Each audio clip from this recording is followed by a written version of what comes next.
Bonjour Aries and welcome back to my channel. Claude here. Today I'm going to be doing your messages from your ancestors. So I hope you are doing well and that you've had a good month so far. I'm going to pull out a few messages from this oracle deck. I will clarify with the tarot and close out your reading with some more oracle messages. So if you're interested in the decks, they will be listed in the description box below as always. Now please ask that you remember those are general readings, they will not resonate with everybody, so take what applies to your situation and just drop the rest. So what do we have for my Aries Aquarians, please? What do they need to hear from their ancestors?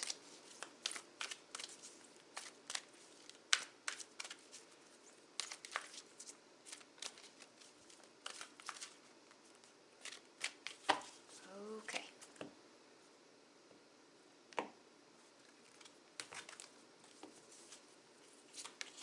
So we have the first card is 39, this is a new life.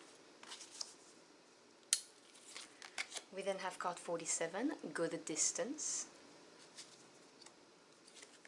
And finally card 36, come to the edge.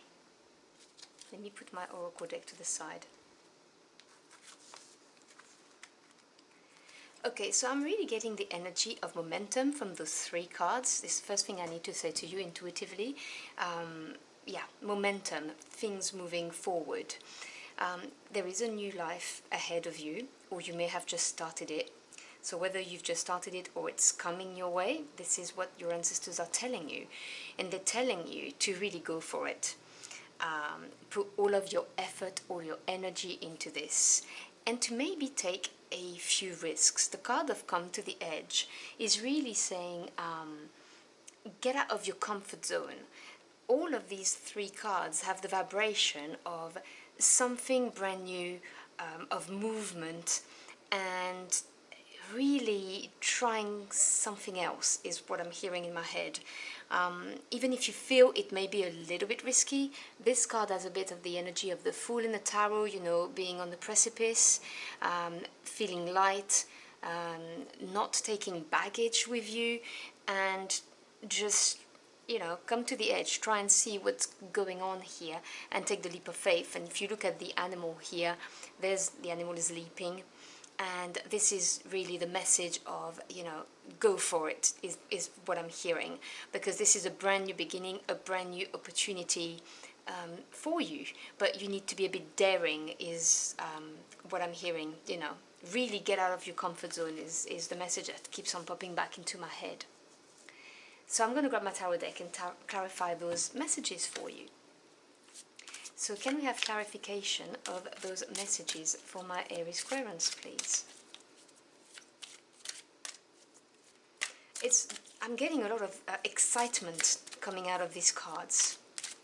You know, the promise of something really good for you if you come out of your shell and you try something new is the other thing I'm hearing.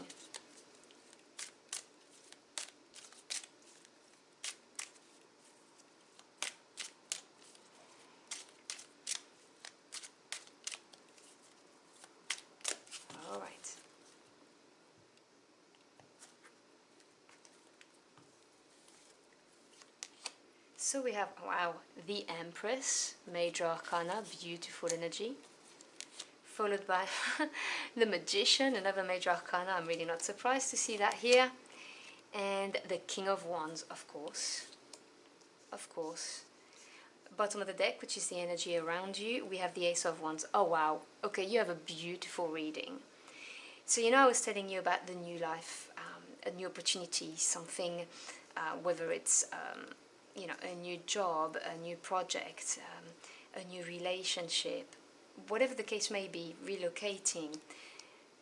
Ace of Wands. This is the energy around you. Now the Ace is the seed, the origin of the suit, and it holds the potential of it. And Wands is fire. This is your energy. So it's your passion, your desire, your spirit, you know, your willpower to get something done. The Ace of Wands holds the promise of a brand new exciting beginning. This is something that's going to really ignite your heart and soul on fire. So it could be the beginning of a steamy, passionate relationship with somebody. It could be a brand new business that you create, starting a sideline business. It could be a promotion offer to you, or being headhunted. It could be, I don't know, a proposition to relocate. It could be a trip, you know, your friends or somebody saying, hey, come on a trip with me. Whatever the case may be, this is going to really excite you and has the potential to be really, really, you know, interesting for you. With this new life, I'm getting the idea of something more long-term, and it's corroborated with the fact that you've got two major arcana here, and the major arcana, they have a bigger impact, longer term impact on your life. To me, as a tarot reader, they also represent the direct intervention of your spirit team, and in this case your ancestors, nudging you in the right direction. And the Empress is a beautiful energy. This is number 3, so this is growth, expansion. The Empress represents lacking for nothing. She represents prosperity and abundance, fertility. Whatever she puts her mind to it, it will grow. And when I talk about prosperity and abundance, it doesn't have to be necessarily financial. It can be emotional or spiritual. But it could be the birth of a project, the birth of a child, the birth of a relationship, or the rekindling of a relationship. Take what resonates. A brand new beginning in a different country or a different town. Whatever the case may be, this is incredibly auspicious. And when you combine this with the Magician, this is beautiful. The Magician is the super manifester of the tarot. So this is somebody who has all of the elements at the fingertips, basically, and are capable of manifesting whatever they put their mind to. So this is your ancestors saying, you know, hey, time to create now. There's a time of fertility, prosperity, abundance coming your way, but you need to take an active role. And they're also saying to you that, you know, you are the sovereign of your life. And with all of the fire energy, because you've got two major arcana, and then you've got fire, which is your energy, which is this spirit and drive, as I was mentioning previously. Go the distance. You have a feline. To me, felines represents fire. It's beautiful, and it's saying, you know, dream big, manifest big. We're not talking about a small change. We're not talking about a small beginning. This is something big with the come to the edge, go the distance. This is the promise of something that's going to change your life. So it's beautiful, and it's really your ancestors saying to you, we are putting everything in your hands so you may manifest this. I'm getting such positive energies from the cards, it's unreal. And then you've got the King of Wands. Now the King is the master of the suit, so it represents knowledge, expertise in the suit. And this is a general reading, so obviously no genders attached here. This is the energy of the card. Now, the King of Wands could be somebody in your environment who's presenting you with this offer of this brand new beginning, or it is simply your ancestors telling you, embrace the qualities of this king. Now, the King of Wands is someone who is a go-getter, very charismatic, and who's not going to sit on their butts waiting for something to happen. But he has, or she has, the experience that the Knight of Wands doesn't have. The Knight of Wands just goes for it, follows their passions, their urges, and don't really think further than this. The King knows how to take calculated risks, if you like. And so this is saying, you know, come to the edge. So come and see. Get out of your comfort zone. Take action, calculated action, and come to the edge. I'm not asking you to fall off. I'm asking you to come to the edge so you can see how much you can get and how much excitement and growth you can get. And the King of Wands is also a card that shows strength of character, you know, like a sheer drive and willpower, which obviously goes with the go the distance, you know, go for it and make sure that you push and persevere. So you really have all of this energy of creation, of a brand new beginning, a new dawn really coming to you. And with those cards of, you know, you're the magician of your life, embody the King of Wands energy, you're going to lack for nothing, you're going to be prosperous, abundant, everything you touch is going to grow, is what I'm hearing. So it's a beautiful reading, by far the best I've had for this month's messages anyway. So I'm going to grab you a couple of final messages. Can we have some final messages for my Aries Querents, please? And do not be afraid is the other thing I'm hearing. Do not be afraid. Embrace the self-confidence and the courage of the King of Wands. Oh, That's a lot of cards, sorry. That's what happens when I talk and shuffle.